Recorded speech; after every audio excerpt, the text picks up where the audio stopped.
Bitcoin is heavily aligned with these sort of ideas, like I said, of federalism and subsidiarity, and aligning the incentives and giving each level more capacity to exert itself against tyrannies that can form in the levels above them. What Bitcoin did is brought to you by our lead sponsor and massive legend, Iron, the largest NASDAQ-listed Bitcoin miner using 100% renewable energy. Iron are not just powering the Bitcoin network, they also provide cutting-edge computing resources for AI, all backed by renewable energy. So whether you're interested in mining Bitcoin or harnessing AI compute power, Iron is setting the standard.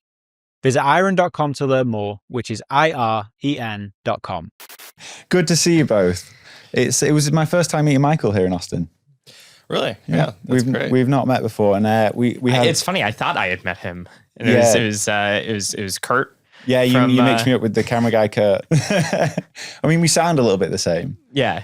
But thank you for both coming on the show. Thanks for having us. You're back. I mean, you never really went anywhere, but you're back with the Nakamoto Institute, and you're back podcasting, which is very cool. Noded was one of my absolute favorite podcasts for a long time, so I'm glad you came back. Are you going to bring Noded back? So I think that what we could do is take what we're recording for the Nakamoto Institute and throw that into the Noded feed. Yeah, and we've been doing our annual episodes. Yeah. It's just over time, each of us was getting older and had different career paths, and just became harder and harder to schedule things well. And so for the longest time, Noded kind of drifted out. And with this, now that working on the Nakamoto Institute again, trying to revitalize it, when I wanted to do a new podcast, it was like, okay, I want to do it through the Nakamoto Institute for that. So that's where it ended up, and it has much more of a more purely educational bent than Noded, which was just kind of whatever felt right at the moment. Sometimes it was more technical, sometimes it was us just bantering, but it was broadly just our way of having parasocial relationships with just people who run nodes. Well, I think there's room for both. I think you should bring Noded back more regularly. We need more Bitcoin podcasts. We do. Yeah. There's not enough. Even if we have to make them all. But why did you bring the Nakamoto, relaunch the Nakamoto Institute now? So I'll just give you a bit of context. When I was telling you this the other day, Michael, but when I first got into Bitcoin in sort of 2016, 2017, I went straight down the shitcoin rabbit hole. And when it got to the end of 2017, when everything was like going to shit, I remember thinking, I'm either going to give up on this thing and run away, or I'm going to try and figure out where the actual signal in the space is. And the Nakamoto Institute was where I found that. So first of all, thank you for that. But and when I kind of think back, have you watched Minority Report? Mm-hmm. The precogs that are like floating around in the milk or whatever. That's kind of how I think of you guys who started that. Because the stuff you saw that no one else saw way back in like 2013, 2014 is pretty incredible. So let's start there. Like, why do you think you had such like a clear sight of what Bitcoin was going to become? I think that we're both into Austrian economics. That's how we met each other. So the Mises Circle was a Austrian economics reading group that Michael launched at UT Austin here just down the street. And so there's that. And then combined also with speaking for myself, when I was in high school, I was installing Linux on old computers and listening to Richard Stallman lectures. So I think the combination of sound money, the conclusion I'd come to was that we needed 100% reserve with gold, and that was like the best system, and that users should be able to control the software that they use, which I thought were two completely, unrelated topics in my mind. And then when Bitcoin crossed those two topics, I immediately had this vision of this was going to get a tremendous amount of adoption. Yeah, for me, I was a computer science student when I got into Bitcoin, and I've been a technical person my whole life, and grew up on the internet, and the internet is full of, P2P, peer-to-peer file sharing and stuff like that, has always been a big part of the internet as long as I was growing up. So it's more of just like a natural thing. It's like, Bain is, or not, you merely adopted the internet. I was born in it, molded by it. And so coming to find out about Austrian economics, everything that I think about Bitcoin, descends from what I used to think about gold, only with a much more positive attitude, because the prospect of returning into a gold standard just was not as politically feasible as getting onto a Bitcoin standard has so far seemed politically successful in so many ways, and has actual broad adoption. I don't even mean just politics in the state sense, but just as the polity, the people in general, just actually adopting it. A little harder to get people to go buy up gold to put in their homes or whatever. So for me, having that Austrian background, as well as just like that just being born into the internet. Nothing about Bitcoin in and of itself was really striking. The only thing that I had to get over was understanding the scarcity aspect of Bitcoin, because at first, it's like a fiat money because you're just making it up. And it wasn't until the first time that I learned about Bitcoin, I watched it go up and I watched it go down. I even downloaded the software, opened it up. Nothing was happening. I didn't know about what are they called? Faucets. I didn't know about faucets at the time, so I couldn't even get my hands on any. Yeah. So it was just a completely pointless piece of software, and I uninstalled it. And only later, I learned about Bitcoin again, and I actually learned it within the context of, no, there's really a way to only have 21 million. And as soon as I could kind of think of it, people don't like the digital gold meme because it feels limiting, and they want to look into the new. I'm in that camp, I think. Yeah, but at the same time, it was what helped me. It was like, oh, it's gold through the internet. Like, so take all of the things that you like about gold and more and put it on the internet, and you have Bitcoin. It's like, I'm completely sold. And it almost too exuberant about the idea. Is like, oh, everyone's going to adopt this like really quick. But you were kind of right. I mean, for anyone listening that doesn't know what the faucets were, that was like websites you go to that give you 50 Bitcoin just for free, which is crazy to think about. But so you were into Austrian economics before Bitcoin. How did you sort of find Mises and Austrian economics? Because I assume you weren't taught that at school. No, not at all. So this was summer year between my sophomore and junior year in high school. And I was going on Wikipedia. And on the front page of Wikipedia, they had a featured article that was anarcho-capitalism. And now with Wikipedia's politics, I don't think that they would allow that to be the featured article anymore. But back then, I guess anything went. And it was a high quality. It stood out as a high quality article. That's why they featured it. And to a young high schooler, it sounded really edgy. So I clicked on it and read it top to bottom. And at the end, thought to myself, well, yep, I'm an anarcho-capitalist now. And then it linked out to Mises.org, signed up for their newsletter, started downloading MP3s onto my iPod so I could listen to their podcasts. Early podcast enjoyer here. Yes. That was it. I remember doing that, but I was listening to like Ricky Gervais or something. Yeah. But what was it that clicked? Like, what was it that was like, this is the thing for me? I think that it was because my family had moved back and forth between the United States and France. And so I had a intuitive comparative analysis between different levels of statism. And I, thought to myself, well, less is more.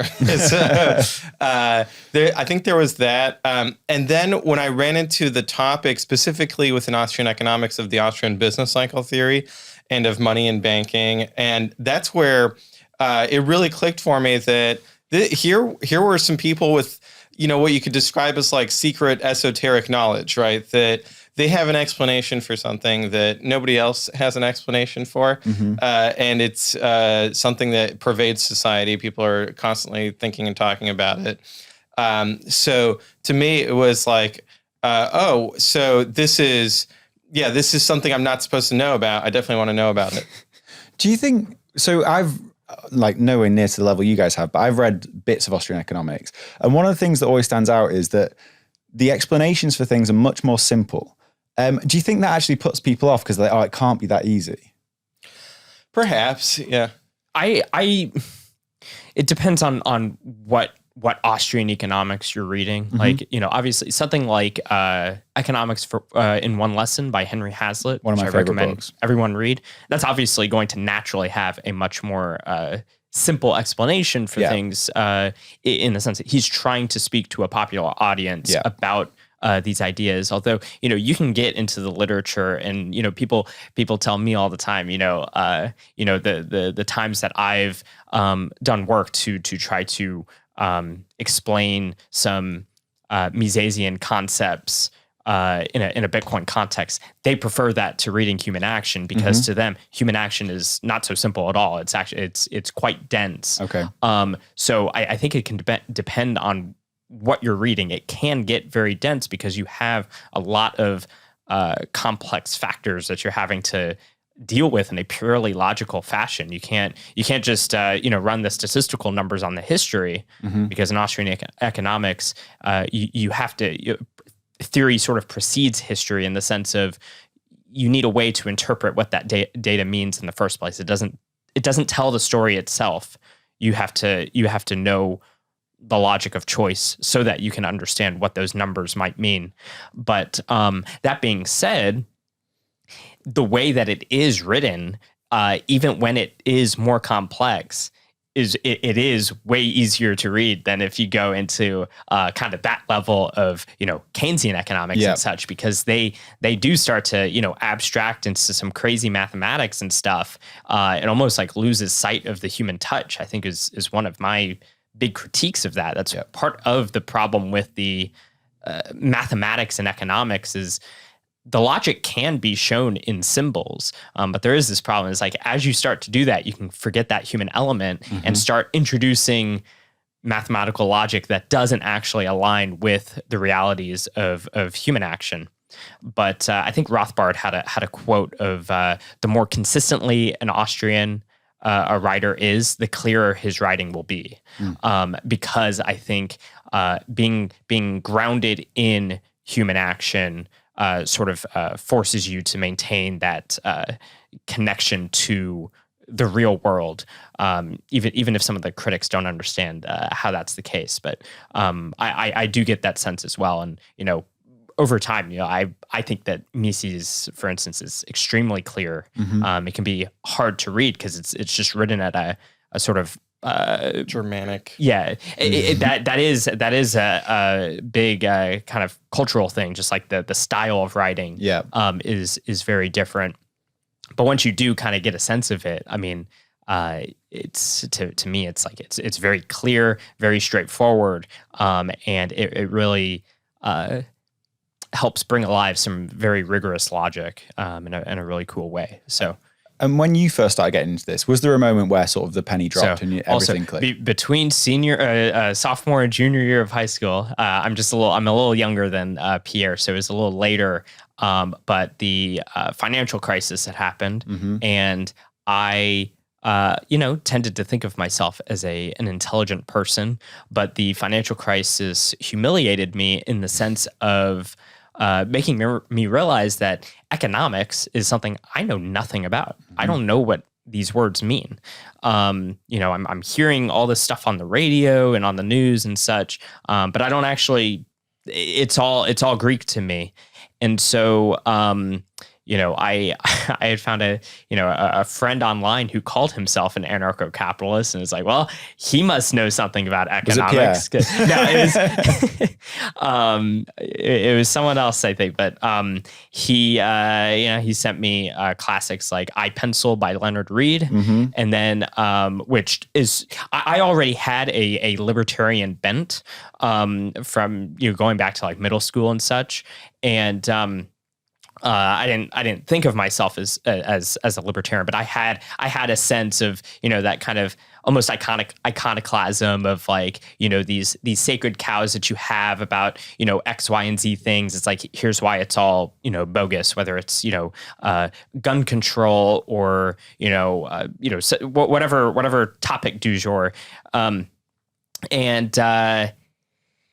So I had that in me, and this started to like, it coalesced into like, oh, that's actually like a whole way of looking at the world.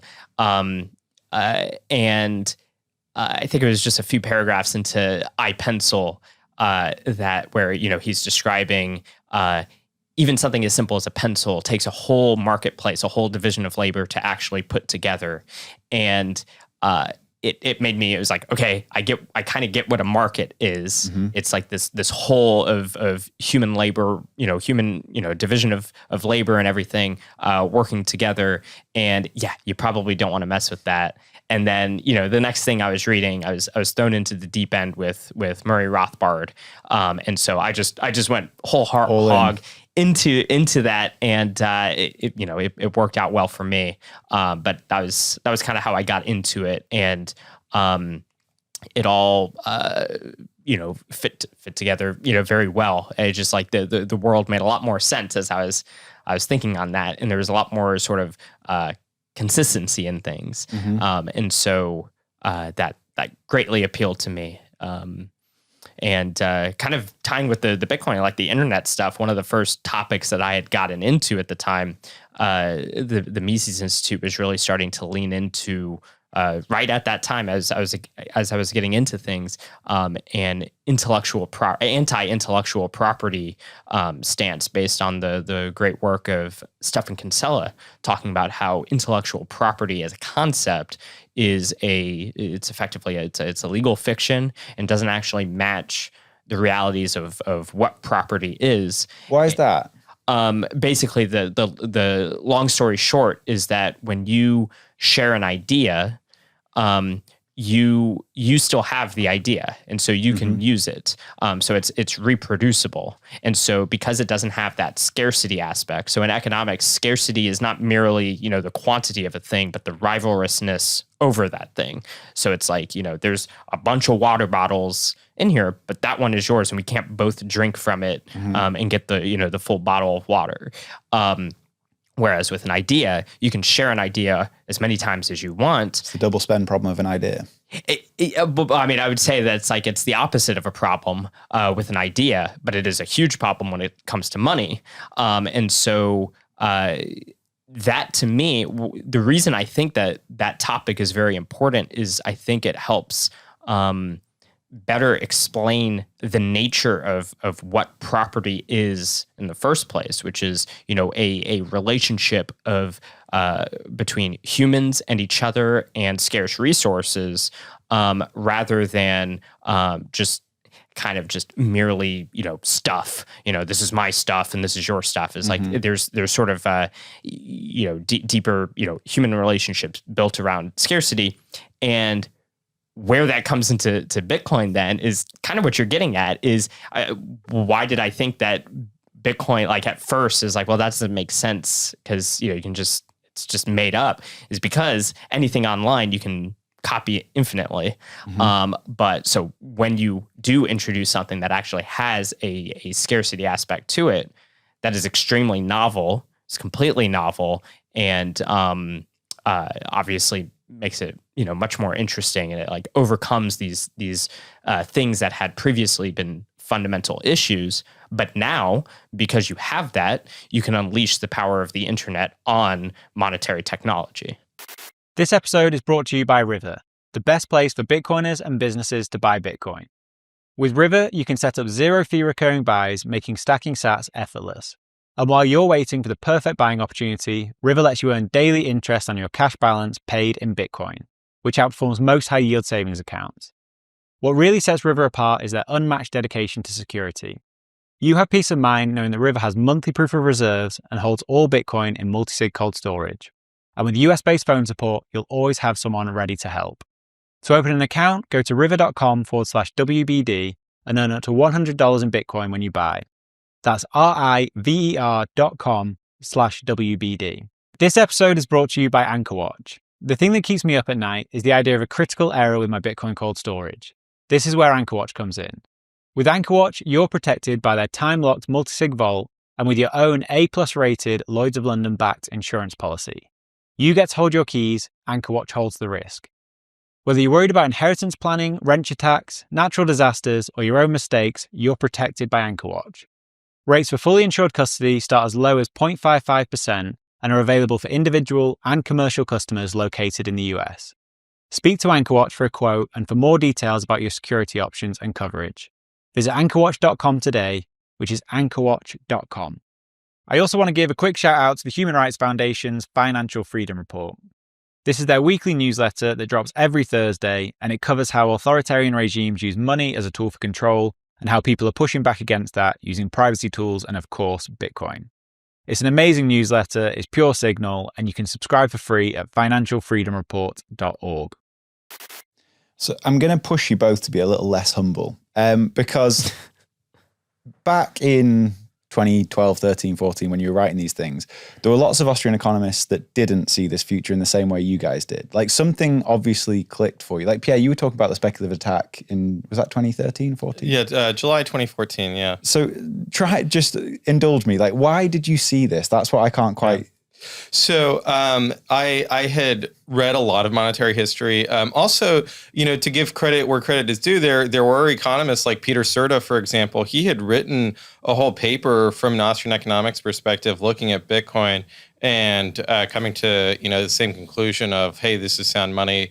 Sorry to interrupt, but yeah. I mean, we basically like copied him in many ways. Like when we had the Mises Circle economics reading group, and our first Bitcoin meeting where we're like, hey, we've been chattering about this Bitcoin thing. Let's do a proper reading on it. That was January or February 2013 or something like that. His master's thesis had already been out, since sometime in the previous year. And that's what we read. Mm-hmm. Like we read that, so I still remember where I was sitting, on UT campus reading that in preparation. I feel like I did more studying for the Mises Circle than I did for my actual classes. But I remember where I was sitting on campus, just like reading it and getting into it.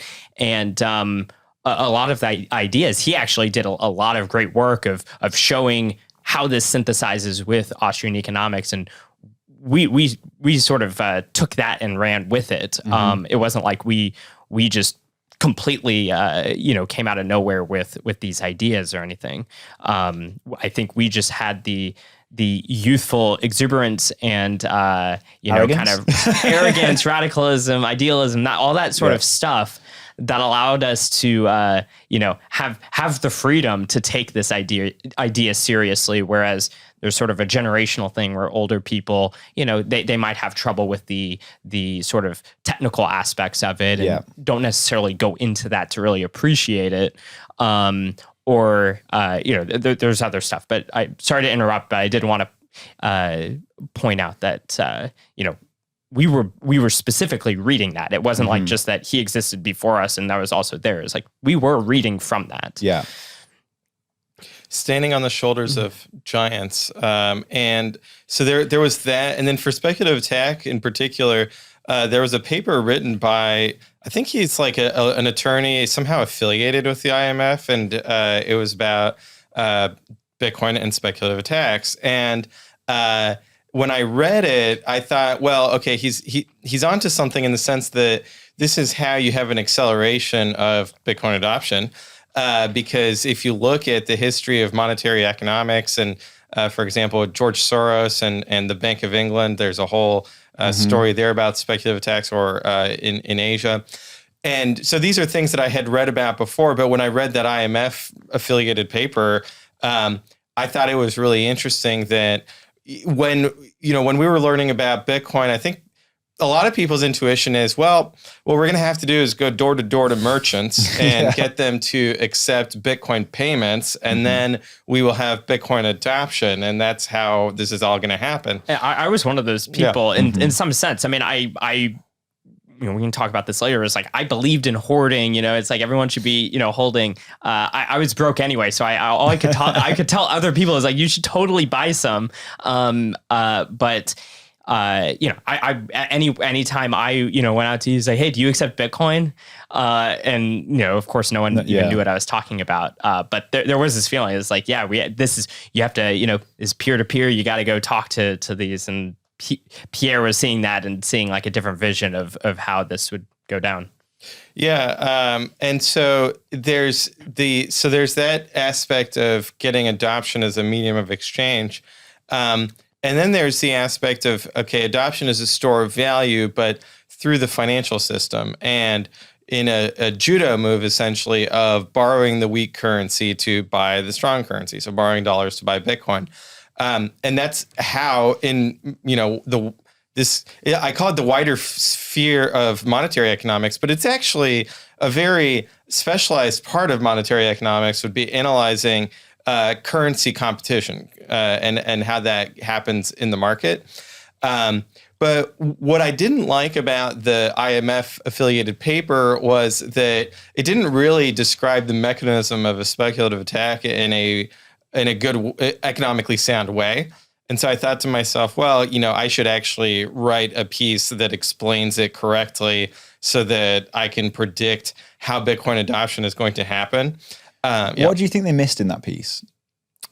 It really was just the actual causal mechanism of like it was. I'd have to go back and look at it now, but at the time I thought that not only was it very convoluted and didn't hold together, but it also missed the critical aspects of what is a speculative attack from a fundamental economic perspective, and also how would a government prevent it from happening?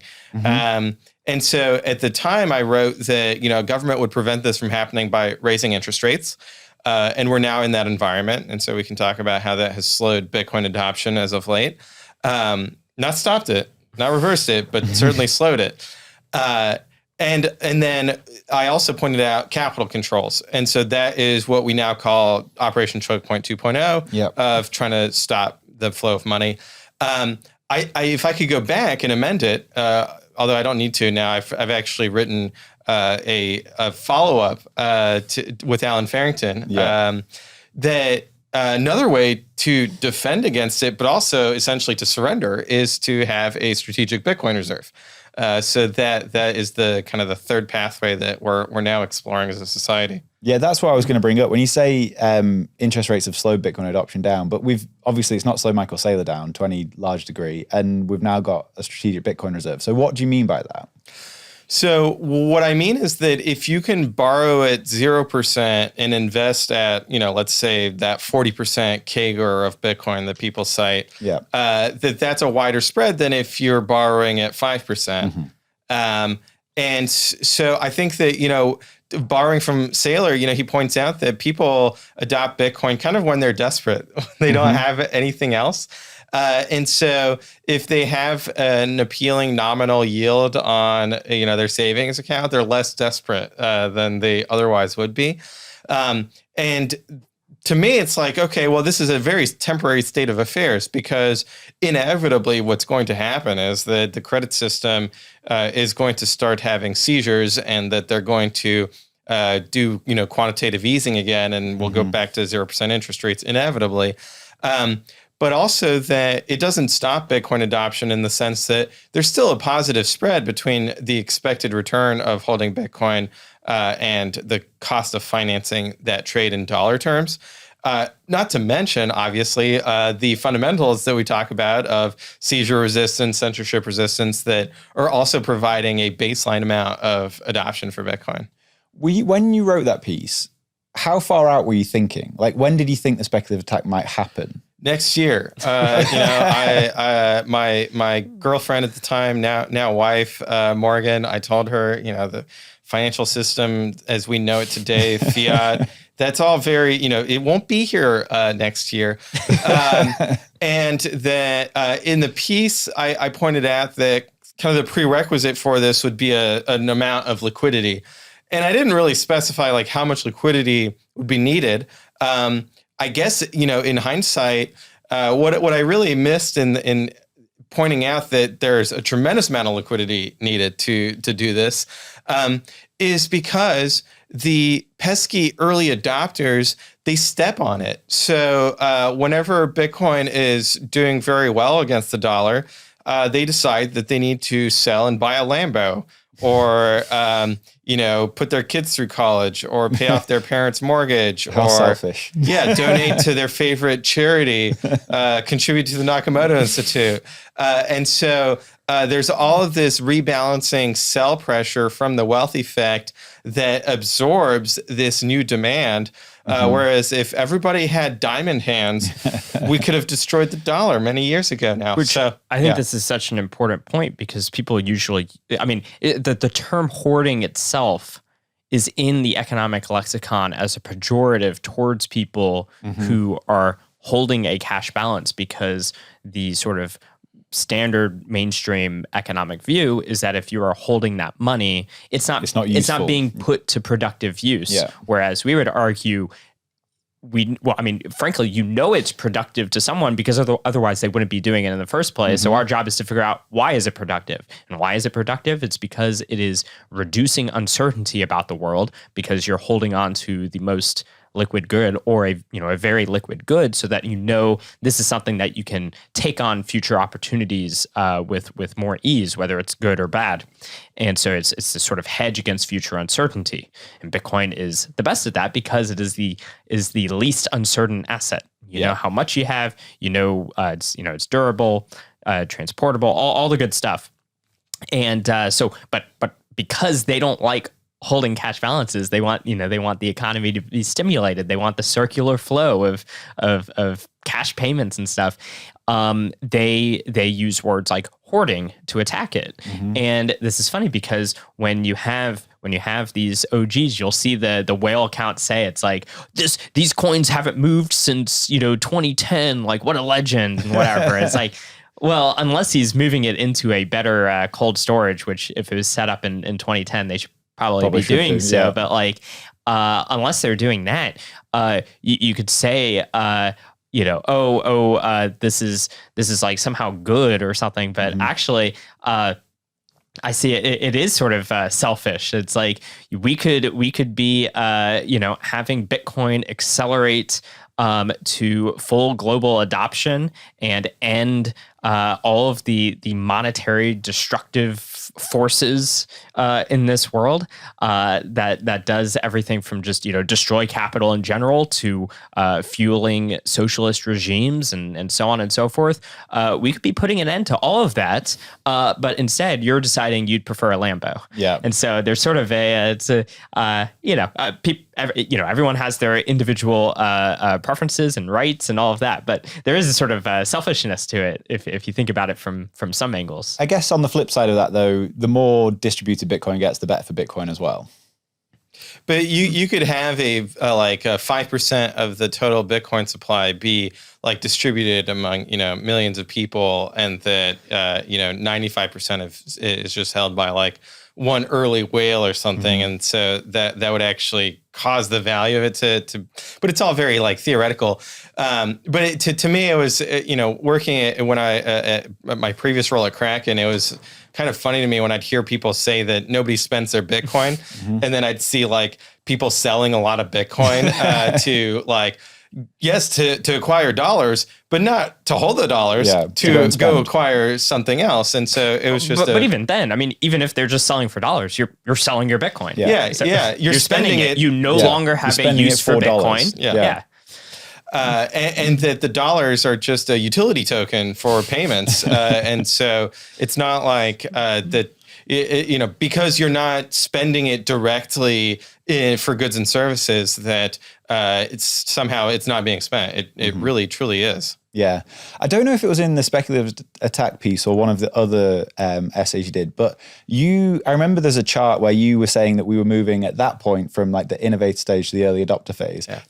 That seemed like you might have been getting ahead of yourself there. Is that where do you think we are on that now? Well, we talked about this on the podcast, and Yeah, I mean, you can. Well, yeah, we'll tell people. You're the one go who listen is to our using podcast. that. Don't listen to this podcast. Listen to our podcast. That one's much higher signal. No. I think I was completely delusional and wrong, and so we are so early, and that's not a meme. So I still think that. So there's kind of different ways of looking at that percentage. If you look at it of just brand recognition, we're already at 95% brand recognition. Everyone knows what Bitcoin is now. Yeah. Or they've heard the word. Yeah. I don't know that they know what it is. Yeah, It's like good distinction. in 2013, if you were going, oh, do you accept Bitcoin? It was the question was literally like, what is Bitcoin? what do you like? Literally, what is that? Yeah. Whereas now you still might have someone saying is like, what is that really? But underneath it, it's like they're asking that because it's like they want to know about this thing that they know and about. they might be like, is this crypto? Like they won't get the distinction, but they've heard the word. But they know that there's a digital something out there, and they know that Bitcoin exists, and that's obviously huge. That's the first step in the marketing funnel to getting them to stack some sats and play a part in this new economy. But I had a friend recently say, "Hey, I heard crypto's at $87,000." It's like, okay, that's how we're using the word. Now crypto's just Bitcoin. Okay, maybe we need to take it back. That would also be acceptable. Yeah, I suppose so. Yeah. And so, if we're at 95%, sort of brand recognition, as it were, where do you think we are on the rest of everything? Well, so then you have adoption in the sense of somebody holds an ETF or they hold an index fund that holds MicroStrategy, right? And so maybe let's say that's a 15 or 20%. But then if we go deeper into what percentage of that person's balance sheet is in Bitcoin, and if we look at everybody's balance sheets, right? What percentage of total global wealth is in Bitcoin? I still think we're at less than 1%. And then if you look at what percentage of people are running their own node and doing a multi-sig with their, their hardware wallet and cold storage, again, less than 0.01%. So I think that this is very bullish because that means that Bitcoin's price can go up tremendous amount from here and will. It's also very humbling we've got a lot of educational work to do. Totally. That's why we're doing this, right? Yeah. And so that's one thing you got wrong. What are the other big things that stand out as something you were like, we were way off base on that? Yeah. So timing, percentage, I also think that we were pretty much wrong or at least I was overly optimistic on how dismissive people would be of altcoins. I thought, We haven't gotten to, so for people who haven't listened to our podcast, check it out. But we're going through our old mempool posts, our blog, that all the articles that kind of made up this worldview of this Bitcoin worldview that we developed from about 2013 to 2015. It's all in those articles, and we're going article by article, reading through them and looking back at them with the historical context to, maybe there's some things where it's like, you need a little historical context. What was going on at the time to really understand what we were saying, because times have changed. Yeah. Memes have changed. There's other stuff where it's like, we use this like chart of like, oh yeah, we're entering the early adopters, innovators phase, or like all that stuff. And then we're like, this is a really stale meme and it was not really good to begin with. So we look at the stuff that we think was wrong. We haven't even got into the altcoin stuff, and that's something that in many ways we were more right than we could imagine. In other ways, we were not as we were like he's saying, like we were dismissive, but we also assumed that there would be a more general dismissiveness, and we can get into the reasons why that might be. And was that because you just faded the idea that everyone loves to gamble and like people are going to go out and speculate on this stuff? I think it was more of just an expectation. It's like we saw that it was stupid, and it's like when we look, all the way down to the end. We see the end of the tunnel, and at the end of all this monetary competition, Bitcoin is the thing that eats everything up, and the universe prefers a single currency over multiple currencies, because it's just like it.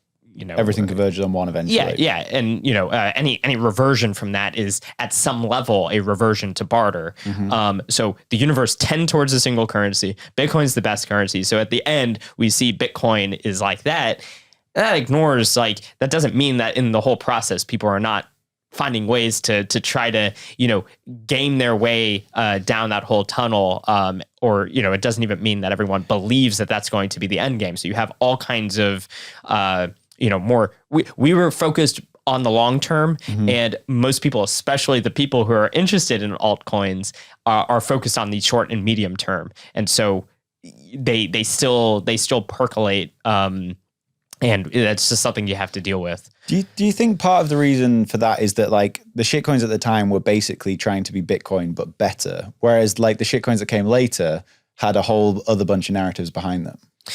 Yeah. Well, so the first one I heard about was Litecoin, and essentially somebody was like, "Hey, you're like an old boomer if you're still focused on Bitcoin. Like Litecoin's the future."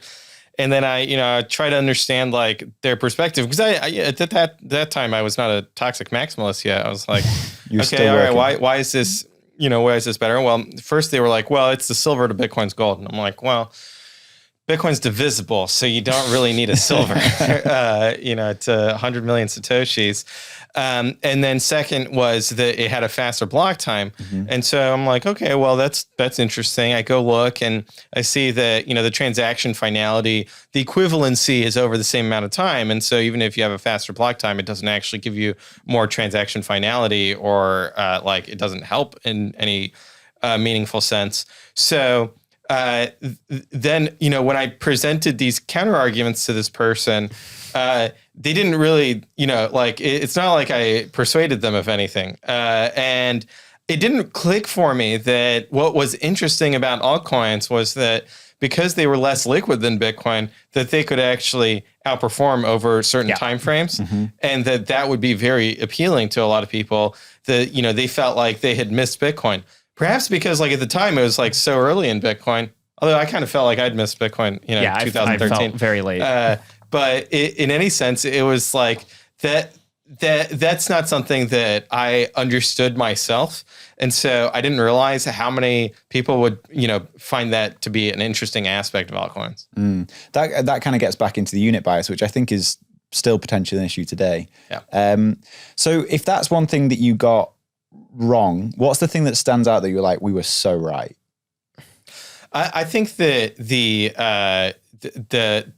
Bitcoin itself had the right set of incentives to be able to survive. Yeah. And so that was, I think, an open question at the time of how is this going to last for a decade?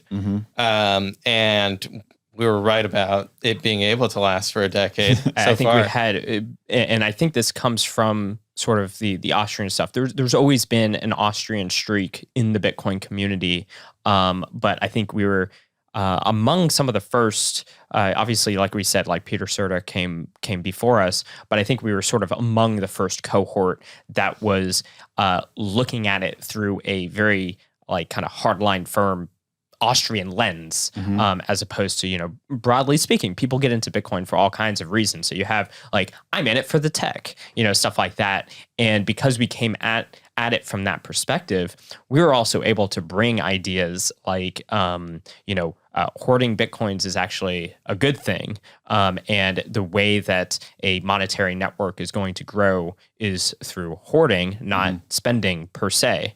And so, that was contrary to basically, most people. That's why we were writing, articles about that, was to sort of combat these things. But, we were, to also be clear, it's not like we were like super popular guys back then. I know like we have a bit of a following now, but back then, we were just some punk college kids shouting at the internet. Yeah. And, we were just kind of aiming at, our libertarian friends and stuff like that.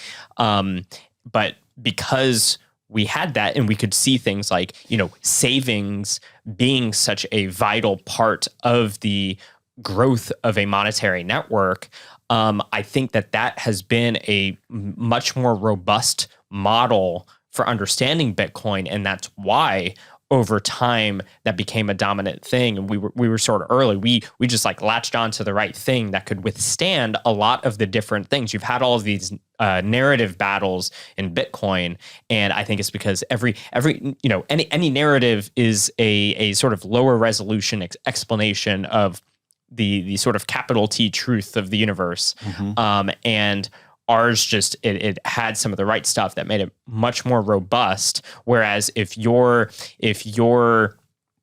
vision of Bitcoin was purely, it's like, oh, it's peer-to-peer cash, we have to spend, without some savings component really being like a core thing, it could get very easy to find yourself down paths of wanting big blocks and being more open to that, and so on and so forth. So there's all kinds of narratives that fell apart, and I think that Austrian Foundation gave a strong thing, and savings, Bitcoins as savings technology, I think was one of the sort of key memes around that allowed it to be so far much more robust. And now Michael Saylor's saying that on Fox. Yeah. Isn't it funny that like without a typo in a drunk blog post, hoarding Bitcoin would probably be like the lexicon. Yeah. Sort of hodl. Yeah. I guess like when we I think the article that we have that especially focuses on that, I believe may have come out prior to that post. Yeah. But it certainly had not become a meme yet. Yeah. It wasn't until like I think the process of that becoming the meme was you had more instances of Bitcoin going up and then going down, and every time it was going down, it was like hodl. People have those 300 Spartans hodl and that sort of just kind of baked itself into the lexicon. Even outside of like the Bitcoin narratives, I think that something that we were very right about was for 12 years, we had people telling us, hey, look, it's blockchain technology. Okay. Bitcoin, yes. The currency aspect of it is a distraction. Like this technology is applicable to supply chains and medical records. And that's what's going to transform the world. And you crazy libertarians and, your digital gold is just irrelevant to this wider revolution in blockchain technology. And, we had to get called idiots for 12 years while Bitcoin was going up in value. But now you get to call them idiots forever. Well, I don't want to call them idiots. I mean, I want them to like actually listen to us. The team. To buy some Bitcoin and enjoy, the NGU. But it's something where I think that for me, beyond like being a libertarian, it was like, okay, that's. We're not winning, so I understand you being skeptical of libertarian politics. But with Bitcoin, it was like, we're winning. So I don't know where this skepticism is coming from beyond just some kind of ego trip. Yeah. Now that you say that, I think that's an incredibly important point about, what was something that stood out for us, I think, was not only was like savings important, but you have to go one step deeper, which is like, well, what are you saving? It's like money.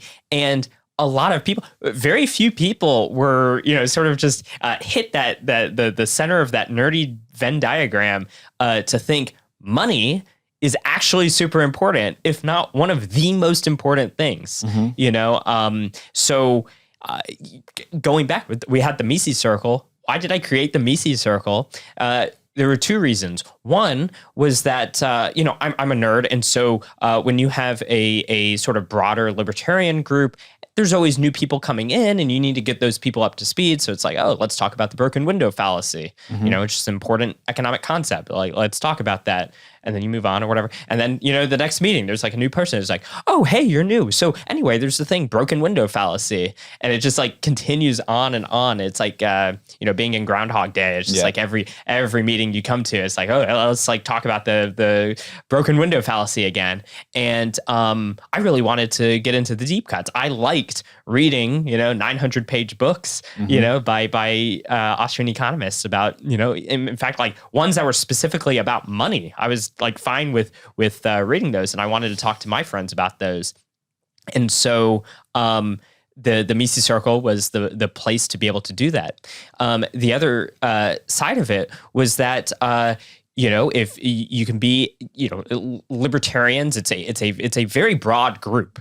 The term can sometimes be so broad that it's practically meaningless. Yeah. In terms of like, what do people even mean by liberty is, a huge question that people have been pondering for, thousands of years. And you get kind of like a hodgepodge of people, coalescing around different labels. So you end up with a whole bunch of libertarians. And we found ourselves in our libertarian group, a lot of us just wanted to talk about the Fed.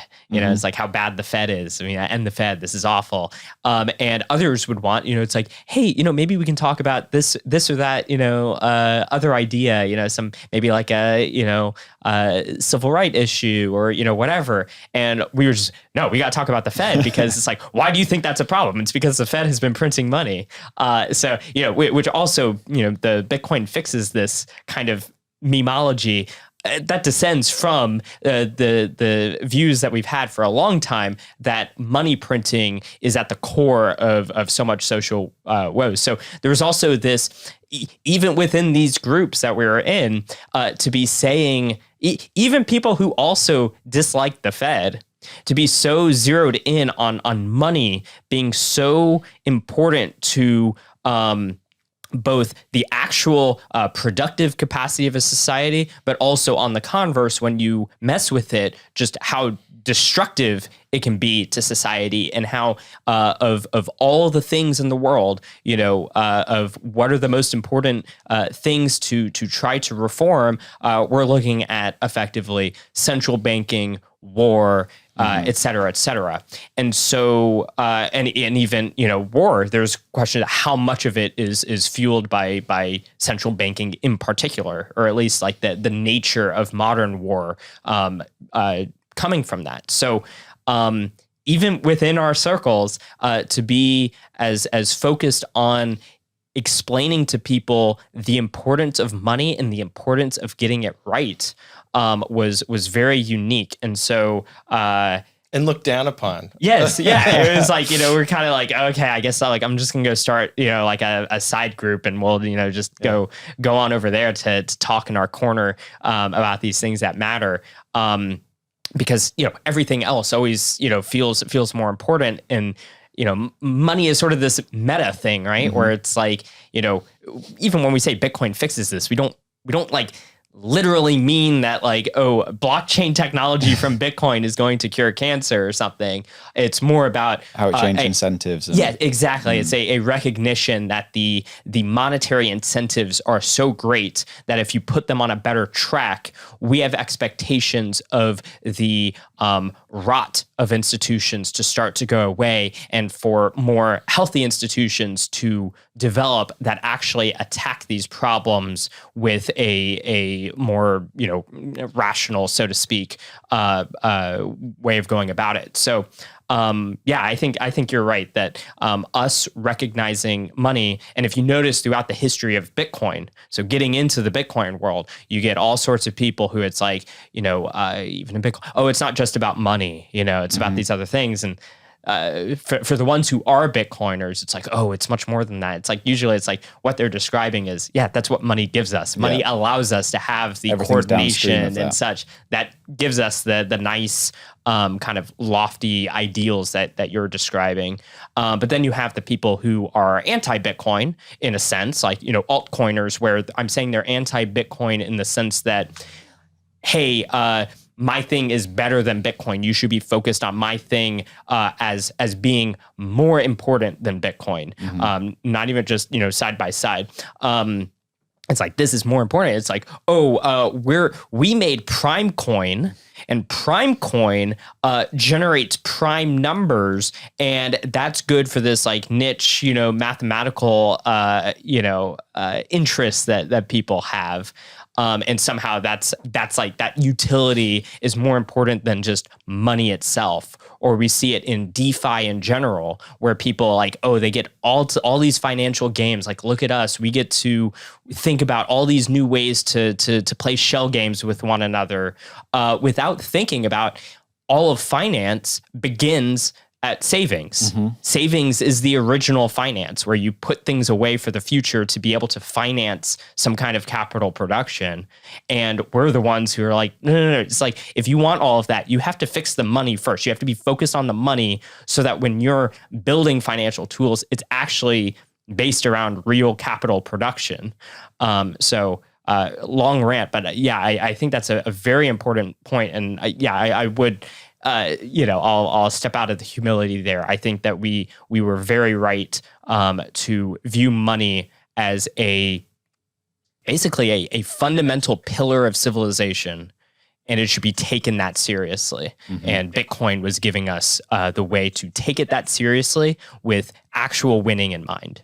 It's funny that you mentioned like not wanting to constantly talk about the broken window fallacy, because I have the same problem with the podcast where like I want it to be super accessible. I don't want it to be a ton of assumed knowledge to come in here and like listen to a show. But at the same time, you can't start every show with what is Bitcoin? So it's a really hard line to tread. But you brought up big blocks before. When you were writing these pieces, it was probably like at the very start of that kind of debate happening, I guess, around like 2015. Is that about right? Yeah, I mean, by the time a lot of these articles were written, the real debate had not heated up. It was something that was in the background. You had people talk about, is like, in the long run, hey, maybe we're going to need to increase the block size. Or you had some people who had already taken positions of, no, actually, you want the blocks to stay the same for whatever reasons. But it wasn't until I think after these articles had primarily been written that the debates really got heated. Yeah. So you didn't really get into that very much not at the time. And I mean, there's a lot of stuff that we could have gotten into, but at the time, I think we had stronger opinions, but there was also a sense of not really knowing the full end game. There was like it is possible that we're wrong.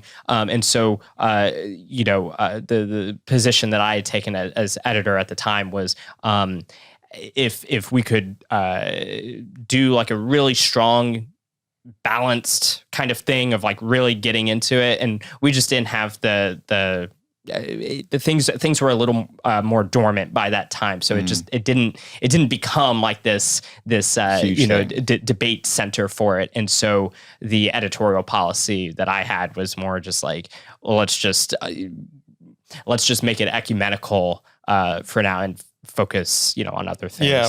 And, I was strongly in the small block camp from the beginning, because when I heard the argument of, oh, well, we need to have more payments so that Bitcoin's value increases, I was like, well, that's wrong. So let's just right off the bat. And then the counter argument of, well, we need nodes to be affordable so that Bitcoin's decentralized. So I was like, yeah, well, that's right. And so, obviously, at the time, Daniel Krawietz was contributing articles, and he had the complete diametric opposite perspective. Yeah. And so it was like, okay, well, let's keep the Nakamoto Institute be like Switzerland, neutral, because obviously we've got two very conflicting views from people contributing to it.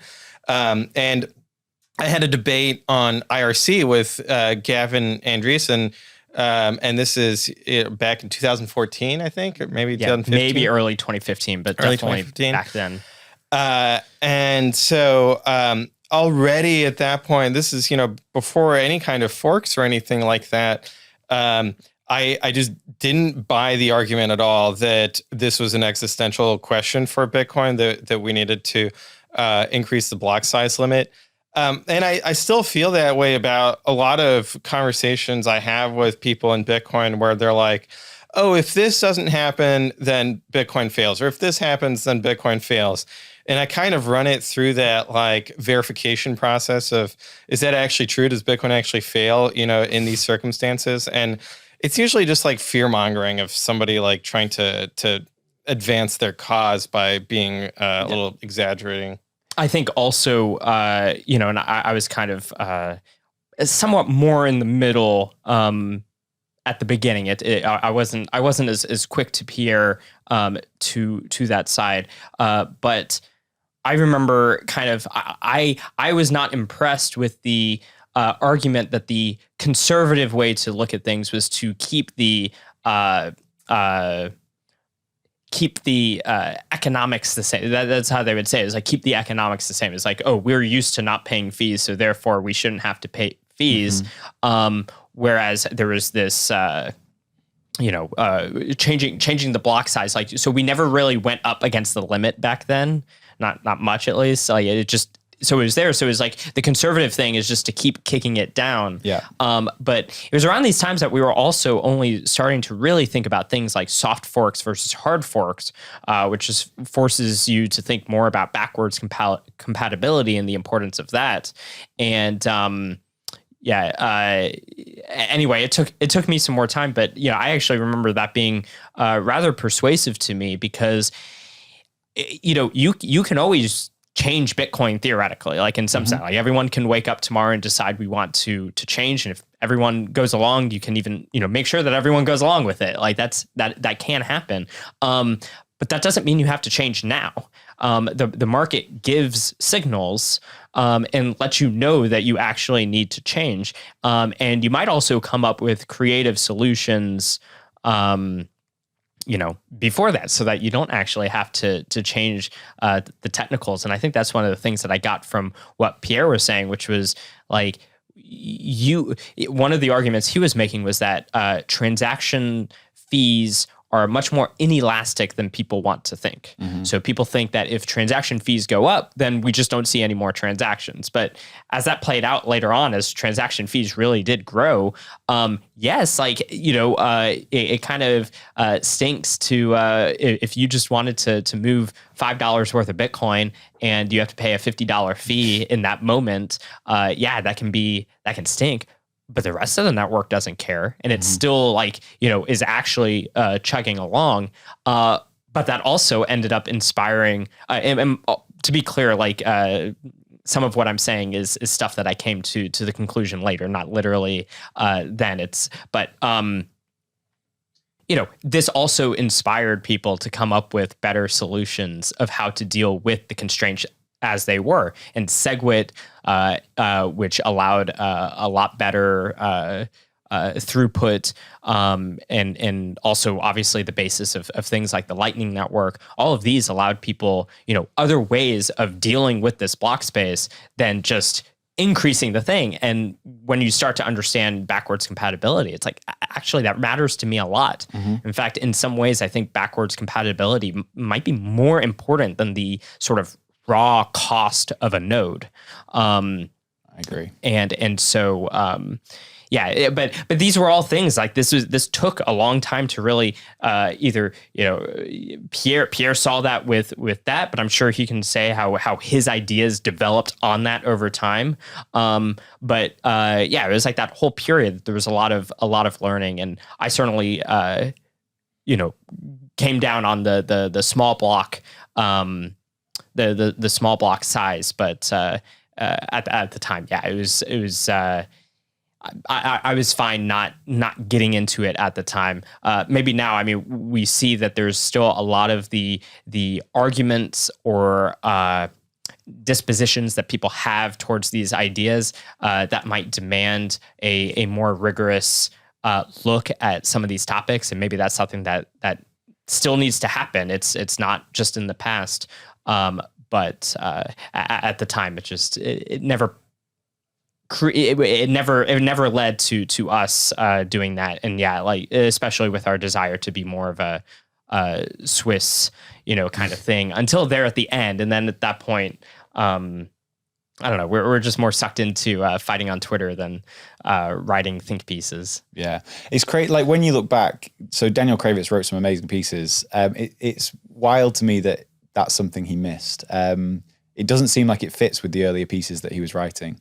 Well, I will at least say that some of his arguments around big blocks, he was unique among, at least what it seemed like from not being on that team, unique among them in that he was not talking about the need for actually spending Bitcoin, and his arguments, for better or worse, were about a concern about whether or not when people want to spend, if the if the network would be able to handle that kind of liquidity. So there were certain aspects of it that were uniquely his, and actually sort of in that narrow band shared with the small block size. But so Daniel was always a very unique thinker. So I'm also not surprised by that fact.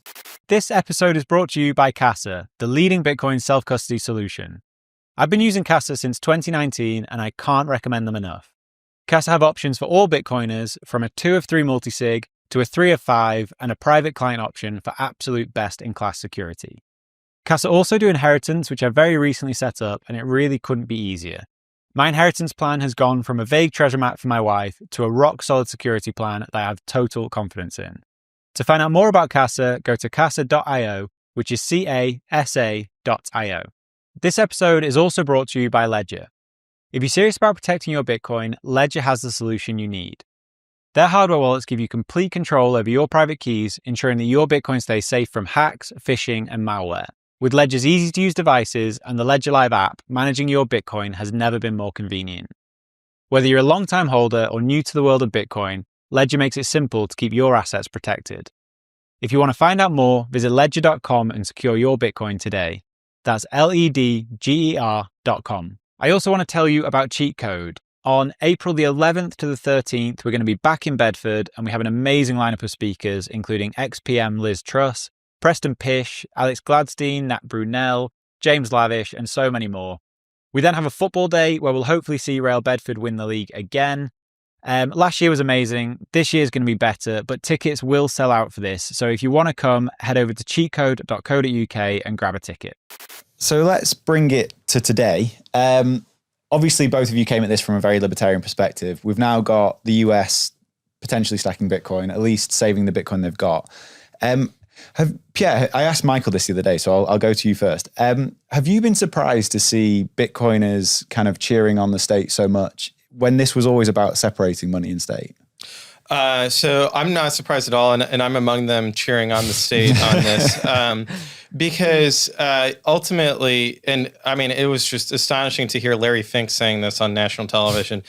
Bitcoin exists above governments. Mm-hmm. And so when a state adopts Bitcoin, it is the ultimate act of separating money from the state.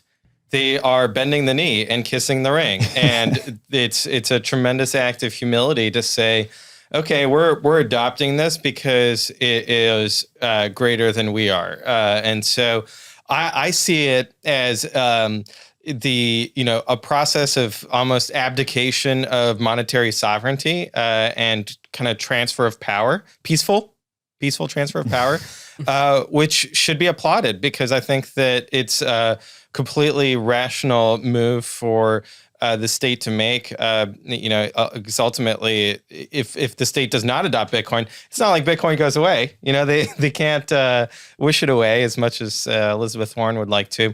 And so I think that it represents the ideological defeat of chartalism, which is long overdue. And it's the beginning of a process of really formally separating money and the state, and kind of transitioning the dollar away from being fiat to being something different, which I don't know exactly what it's going to end up looking like. I think ideally we get to a situation where the strategic Bitcoin reserve has enough Bitcoin in it where it is fully backing the dollar, where one Satoshi is backed by, or $1 is backed by one Satoshi in the reserve, and it's a 1-for-1 thing. And they, we have the political will to keep that to be the case, so that the dollar is what I call layer 21 scaling technology, and that we have the fortitude to make it work. Whereas, when we tried that with the gold standard, it didn't work because we didn't do it 100% reserve. We did it at fractional reserve. And I think that was a huge mistake, and we have to re-architect the financial system to be 100% reserve so we don't go back down that same road. I definitely want to ask you about fractional reserve, but do you think the government are thinking about it the same way you are? Do you think they realize what they're doing? So that's a great question. I think that there's different perspectives within the government on what this is all about. I think that ultimately it's about if we want this future, we have to engage in the political process.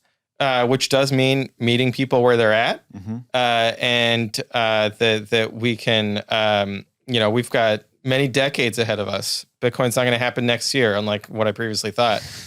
So every year that goes by, it's like, okay, that adds another decade to, what I think how long it's going to take.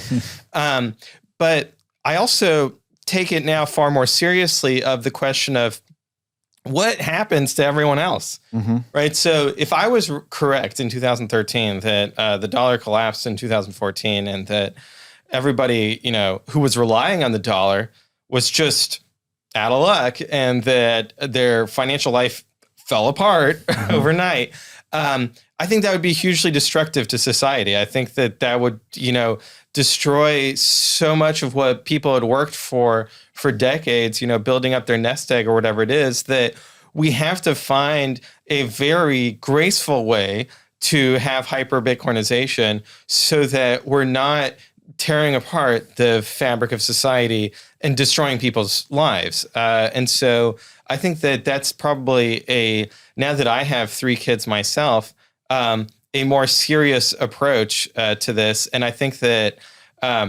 if people in government are wise, that they have the same desire to have a very graceful transition. Yeah, I remember Andreas coming on the old version of what Bitcoin did, saying it's no good if like society collapses around you, you run outside your house like, yay, I'm rich because you have Bitcoin, and then everyone else is in ruins. Like, that's not a good outcome for this. You also wouldn't be rich because the purchasing power of your Bitcoin would not be what you would want it to be. It would also be much easier to scapegoat Bitcoiners and blame them for that which has happened, because look, like of us, even though we're all poor, you're less poor because you have the thing that retained more value, and so it's much easier to scapegoat, which is not good, because in that case you're scapegoating the entirely wrong institution. Bitcoin was the thing that actually gave more opportunity and gave it to everyone.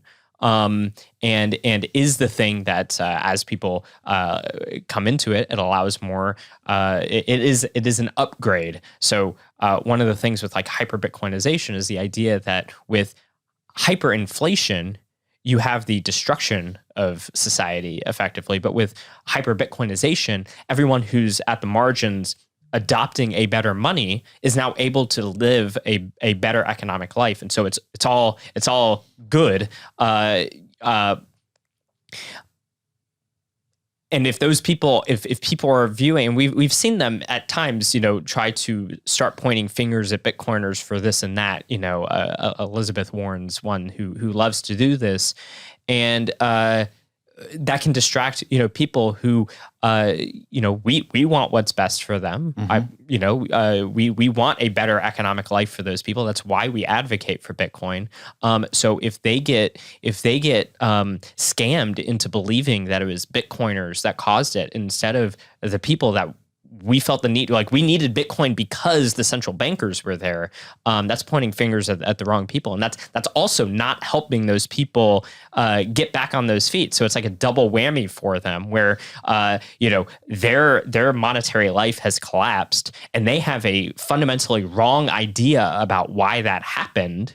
That's going to keep them from being able to reestablish themselves. So I do agree, as that there is a sort of prudence to wanting a more peaceful transition into a better monetary upgrade. It's frankly, I mean, the thing is it is sort of up to the government and the central bankers to have that prudence, but also, because Bitcoin is where it's at, they're actually willing to listen to us now. I've been surprised by some of the people that I've had the chance to talk with. I'm not out there, talking to tons of people, but it's like some of the people I have found myself talking to. It's like it's interesting to have that opportunity, and the fact that they are actually willing to listen to me, especially considering not that long ago we were total idiots, we were total cranks. That makes me excited that, maybe they will, different people, the government is not a big monolith. There are many people with many interests, that a lot of them will start to actually become Bitcoiners in a real way. I think, some politicians around the world have already shown that. I think Bukele, obviously, different people are going to have, criticisms of this or that, and there's concerns about IMF and so on and so forth.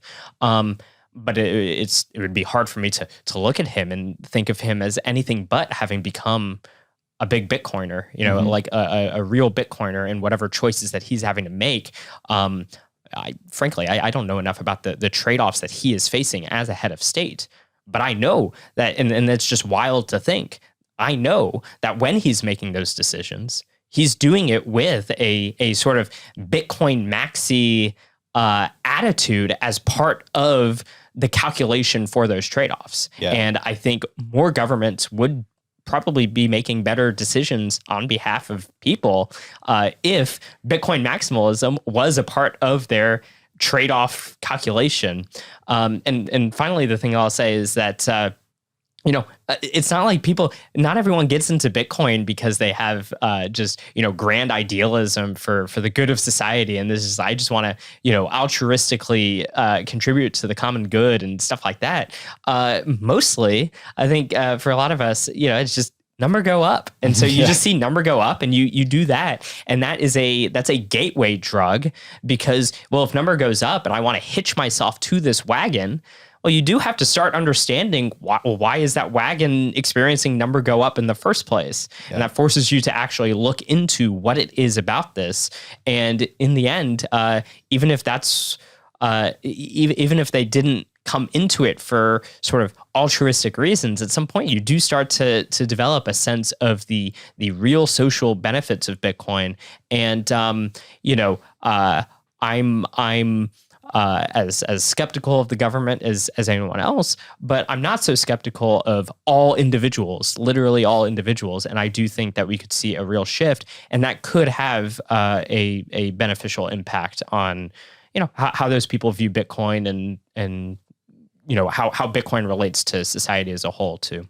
Yeah, the Bukele one's interesting. I find it a hard one to kind of balance, because on one side, like, clearly he's a Bitcoiner, like, he gets this. And I know he's made the country much safer, but I can't agree with imprisoning people who haven't been convicted of a crime. So, like, I find that a really tricky one to balance, because obviously the trade-off is the country is much safer now than it was however many years ago. On the scapegoating thing, Pierre, do you think it's inevitable that we'll go through a period where Bitcoiners are scapegoated? So the ECB is certainly trying to gin that up. So they had written a paper basically saying that early adopters get rich at the expense of everyone else with Bitcoin.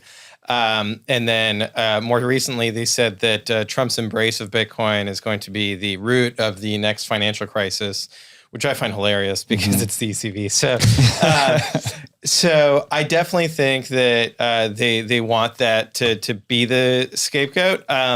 I think that we move further away from it being a scapegoat if with a strategic Bitcoin reserve, because basically it's saying we the people are the early adopters, and so we the people, as a whole, are the beneficiaries of Bitcoin adoption, and so there's no scapegoating possible because everybody, it's for the benefit of everyone. And so then, when the ECB says, oh, the United States is getting rich at the expense of everyone else, well, there's a rich tradition of that. And so if we look at the US dollar standard, it's been a story of the United States getting rich at the expense of the rest of the world. So I think that kind of falls flat. And it's also a moment of introspection of, well, ECB was recently telling, I think the Czech central bank telling them, oh, don't put any Bitcoin in your reserves. So they have been denying themselves the opportunity to benefit from Bitcoin. And I think that gets back to that name recognition. Very salty. Now. Yeah. Everybody has heard the word Bitcoin. Everybody has had the opportunity to listen to all of the episodes of what Bitcoin did, to listen to all the noted episodes. We've been very transparent, open source, right? It's all out there. So I think that for somebody to say, it's not fair because I, didn't buy. It's like, well, that's your fault. That's your responsibility. It's never too late either. We're still very early. I also heard somebody, Josh Mandel, make a very interesting point that, which we can get into that story, but he was pointing out that, children are so innocent. Like if we say that everybody buys Bitcoin at the price that they deserve, well, Bitcoin, children deserve to buy it at $0 because they're innocent. So they don't and they weren't born, so they didn't have the opportunity to buy sooner. And so actually, I that got me thinking that, well, so that's a really strong case for, saving enough Bitcoin to have intergenerational wealth so that you're passing it on to them. I was going to say, that's the parents' prerogative then. At $0. But also that as the state, that also introduces a responsibility that for all of the citizens that are not born yet, who don't have the opportunity to buy Bitcoin today, it's your responsibility to be stacking sats and selling gold. So, especially if you're going to, take my money for Social Security Ponzi schemes, you might as well make something that actually works. Like if you're going to take my money, put it to the best use. Yeah. And the best use is hoarding Bitcoin.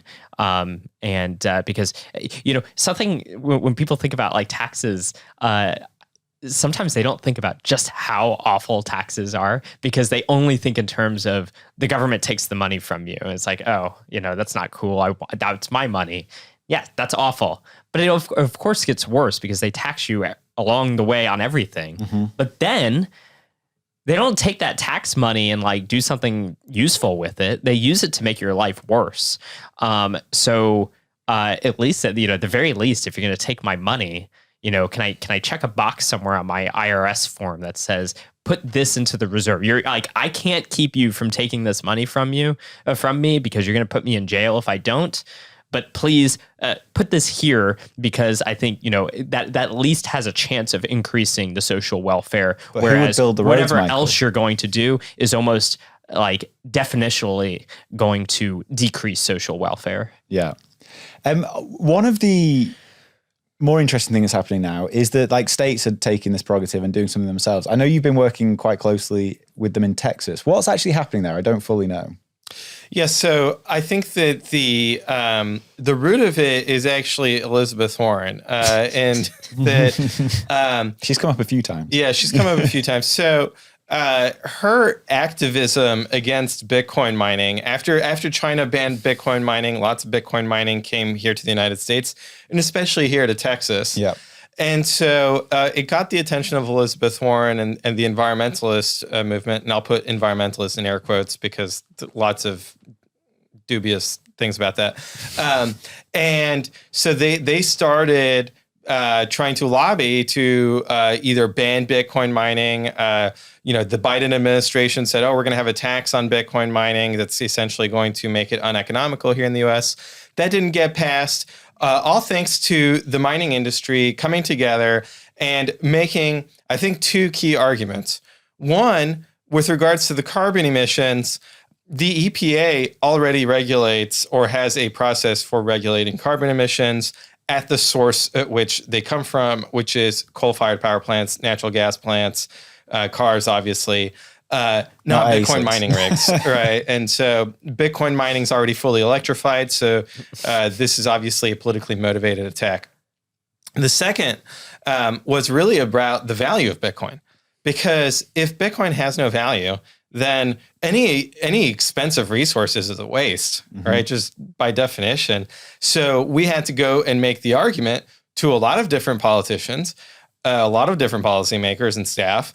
Hey, here's why Bitcoin has value. So even though, yes, Bitcoin mining does consume a lot of electricity, it's it's not it's not a waste, because here's the value of why we're doing that.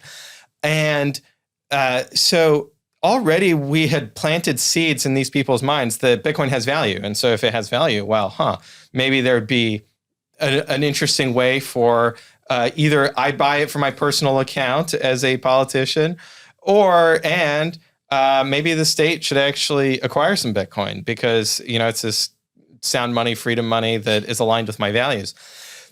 Then what happened was that Trump spoke at Nashville 2024, the big Bitcoin conference, and David Bailey and many others had orange-pilled Trump, and a lot of people in his orbit, for example, Lutnick, who was his campaign finance manager, was already orange-pilled. RFK was orange-pilled. So there was a lot of Bitcoin in the air, and then Trump came down and said, well, we're going to stockpile the Bitcoin that have been seized in the past. And then that was quickly followed up by Senator Lummis saying, hey, we're going to have a strategic Bitcoin reserve. And the interesting thing I think about politics is that politicians, especially Trump, he's a very influential person, and he's a role model within the Republican Party. And so when he says that Bitcoin is worthwhile and is not, something that we should be stockpiling, that doesn't just get the attention of voters, that also gets the attentions of all of the state Republicans. So I think that when it became a part of, let's say, the MAGA America First agenda of we need to be accumulating Bitcoin here in the United States, well, then Lieutenant Governor Dan Patrick, State Senator Charles Schwertner, they look at that and say, okay, we need to get moving on this, and we need to start passing some of that legislation. They got some excellent advice from Lee Bratcher of the Texas Blockchain Council, who's been working very closely with them to steer this in, a direction that's going to benefit the state and the people of Texas. So it seems like, assuming the state house does what it's supposed to do, which there's a lot of, Texas politics, there's some acrimony between the House and the Senate, but putting that aside, that we'll have at least a symbolic amount of a strategic Bitcoin reserve here in Texas, and then that can grow over time, right? Everybody always starts small and then grows. But weren't they talking about acquiring $500 million a year? And so the initial draft of that bill had a limit of they can appropriate up to $500 million of the state budget per year to acquiring more Bitcoin. That limit was removed, so they could appropriate, for example, the full budget surplus, which is $23 billion. I don't think they'll do that. I think that they want to lower property taxes, another huge debate in Texas politics. But so it might be more of a symbolic gesture at this point of, okay, we're just going to do like $21 million, something like that to set the precedent and then see how things evolve over the next 2 years. The Texas legislature meets every 2 years. And so when that dollar value has grown a lot, then maybe they'll think, we have regret of not buying more. Let's FOMO in and let's really aggressively acquire Bitcoin. Okay. And you think that's likely to pass? I think the probability is at 75%. Yes. That's very cool. That it will pass. Yeah. And how important do you think the states are in this movement? I think they're very important. I think they're very important, first of all, because I live in one. And so I think that, when we look at Texas does not have a central bank, right? So we are dependent on what's going on in DC with the Fed and what's going on in New York with the financial system. And Texas should be independent, and that we should actually be masters of our own destiny. So we don't have the ability to just print dollars and bail ourselves out. So I think that from that perspective, we already don't have monetary sovereignty. So it's not and just this was the case in El Salvador as well. They didn't have monetary sovereignty. They were dollarized. So there's that aspect of it. There's also the aspect of the Texas economy can be very cyclical because it's so dependent on oil and gas. Yeah. And so if the price of oil and gas goes very low, then that creates an economic downturn here in Texas. And so we want to be able to offset that by having an asset that's not correlated with those other external factors. And so that's why I think that it's really particularly important in Texas to have a reserve that is of Bitcoin. Yes, just like mining is a load balancer on the Texas grid, Texas Bitcoin reserves would basically be able to be a load balancer on the economy, which is, I mean, that's what sound money is supposed to be. And, there's also been other interesting moves in Texas. There's right now the development of the Texas Stock Exchange up in the Dallas area. So that's, going to be moving a lot of economic activity into, Texas, away from New York. And you can imagine a future where that becomes more, Bitcoin denominated. And, Texas not only ends up with its own electrical grid, but also has more control over its finances. And this is something, I brought up the other day at the Bitcoin takeover, but, the United States is built on federalism.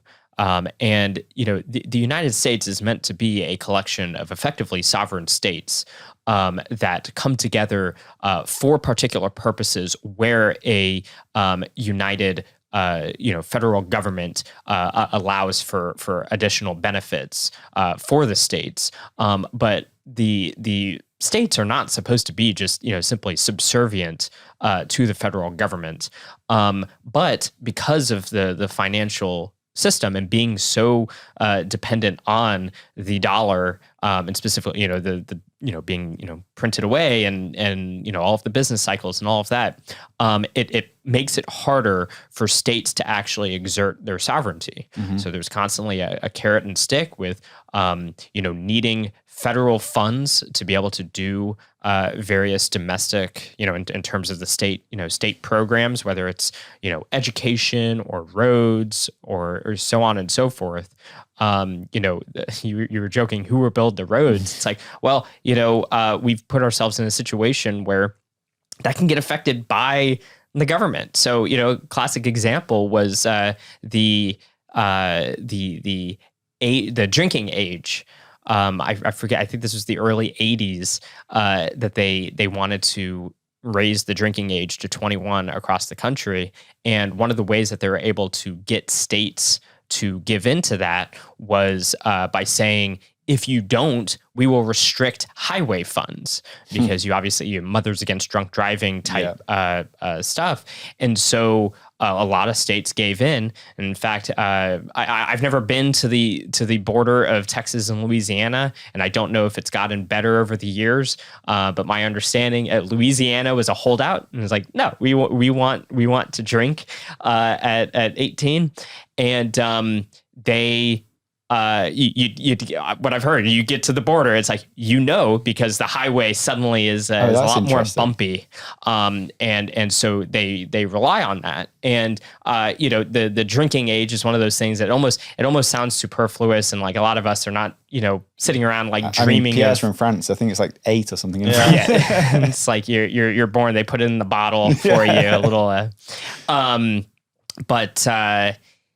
yeah, so that's almost, it seems like a frivolous example, but we can go on and look how like education has been distorted and forced under very federal level controls, which has all sorts of negative consequences, because you're trying to come up with a curriculum for 350 million people, however many school children there are within that number, but like you're coming up with the curriculum for all those people, and it's like, Pierre and I are best friends, and I doubt that we share all the same views of like, what we want to be teaching children. So the idea of like the federal government trying to make those decisions, as opposed to at the state level making more of those decisions and having more, sort of federalism or subsidiarity or these sorts of things, where it's like you should be solving the problems at the level where you should actually be solving them, unless you need something higher.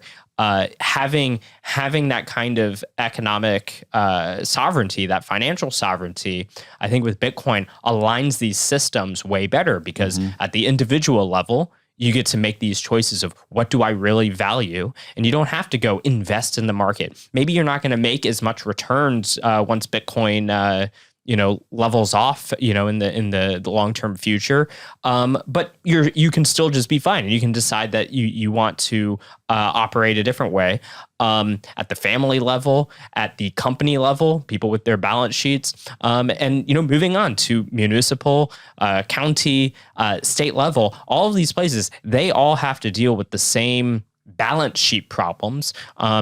Some of the democratic governments, they're not necessarily dealing with it as purely productive people by nature of being a state, but they still have these financials that they have to deal with. And I believe that if they had more of a Bitcoin-based system, they would have to be more receptive to the incentives that we would prefer out of them.